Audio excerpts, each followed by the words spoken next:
and that snake goes all the way down to your sacrum and controls your kundalini. When the devil is in charge of your lower brain, or your lower brain is in charge of you, let's put it that way, because the devil is inside of you. We may create devilish things outside of us, but it originates from within us.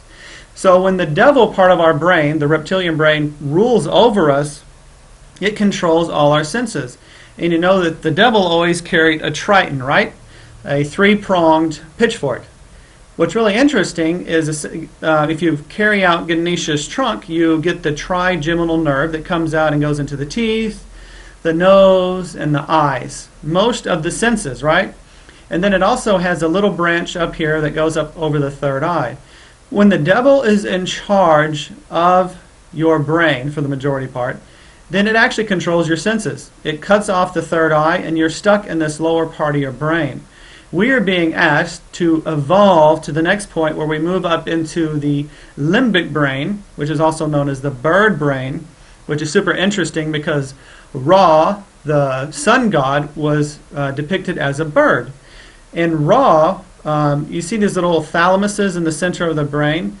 If you look at the segmentation, they look like beetles, which is funny, interesting, that the beetle is very popularly focused on in Egypt. This part of the brain is the thalamus, and in astrology, it's the part of your brain that relates to the sun. And it's so awesome to me that the sun god Ra literally represents, and the sun god Ra has a bird head, represents your bird brain. And once you get inside there and you illuminate higher than the reptilian brain, this is when you start to really turn things on. I couldn't draw this bone really good, but this right here, you can see my little pointing, this is the sphenoid bone, which is in actuality is the Ark of the Covenant, and we're going to go over that in a second. It's literally the Ark of the Covenant. And the pituitary gland, which controls all your hormones, chemicals in the body, rest within the sphenoid bone. So this little structure here, the pituitary gland, is actually the tablets that the Ten Commandments, which are Ten Commandments are actually chemicals, rule over your body. So if somebody knows how to control these commandments and control what you project into your body, they can control you. There's so much more to go over here, but like the eye of Horus, the eye of Horus, yeah, I said that right. It's actually, I don't have it in this picture, you can see it as well, but the eye of Horus actually goes over the ventricles in the brain. And the ventricles are another cool part of the brain that are filled with spinal fluid. And it just goes on and on. It's amazing. Everything is within us. It's amazing. Okay, I'll go on. So the arc, and you know, you heard about electricity arcs of the covenant. And look at the first part of this word here, coven. Coven is where a group of people, typically it was always looked at as witches or warlocks or whatever, coven would get together and practice magical rites to control certain things, call on the elements, and control reality. And that's fine and dandy as long as you're part of the ones that are doing, you're a consenting part of those rituals and those acts. But if you're not a consenting part, then you are the controlled part, and we're going to get to that in a second. The Ark of the Covenant is a chest described in the book of Exodus, and the book of Exodus was all about leaving captivity. And this is what we're in the stage of doing right now. We're in the stage of escaping our reptilian brain and exodusing that part that controls us. You could call that even the Pharaoh, and moving up into the higher brain. We're at the crest of joining or moving into the next step of our evolution. We're on the cusp of that.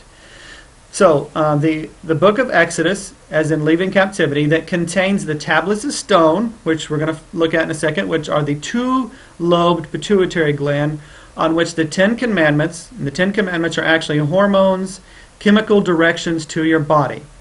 So the Ten Commandments are also within the Ark of the Covenant. Aaron's rod, and Aaron's rod represents Kundalini, and it's the medical staff. In biblical terms, Moses threw the Aaron's rod down, and it became a snake. Snake is Kundalini, and the medical staff, where you see the snakes twisting and twining up the middle, and then you have the two wings on top. That actually represents the endocrine system, the chakra system, and the wings at the top are actually the corpus callosum that connect the left and right vein. In Moses, interesting thing about Moses is his name literally means to bring out of water. So Moses traveled to the top of the mountain, gathered the 10 commandments, and brought them down to the physical world where they were worshiping the golden calf that has 4 legs, and the cow always represents the physical world. So if we use that in metaphysical terms, our water, our blood, goes up to the top of our mountain, which is the pituitary pineal gland area, gathers instructions and brings it down to the rest of the body. It's amazing how those stories, to me, correlate to actually physical happenings within the body. There's also a jar of manna within the Ark of the Covenant, and manna was when Moses gathered the Israelites, and what's interesting about Israelites is Ra, remember the sun god, Israelites. Ra is in the middle of Israelites. When Moses came and got the Israelites from the Pharaoh and they escaped, most of y'all know the story, they went through the Red Sea and the water closed, and then they were made to wander in the desert for 40 years. And while they were wandering through there, God provided them with food, and it was manna.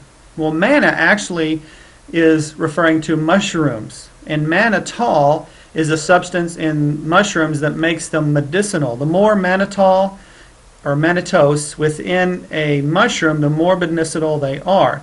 Also, psychedelic mushrooms had manna in them too. And psychedelics actually blow your third eye way open. The only thing bad about psychedelics and drugs is it's uncontrollable. We are meant to open this and control this on our own. No outside help. In the beginning, maybe you play with that. That's up to you. But in the beginning, in the end, though, you want to be able to do it yourself and control that yourself.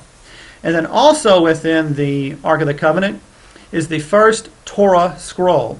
And I'm going to go over here shortly that the Torah relates to toroidal field. It's like a round field that surrounds us. Torah, as in a round, and dial. So the toroidal field is around us completely, like a donut field.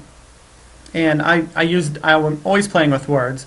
And if you look at the toroidal, it's like round dial. And by getting in touch with our own toroidal field, we can dial in what we want to experience in the world and dial out what we don't.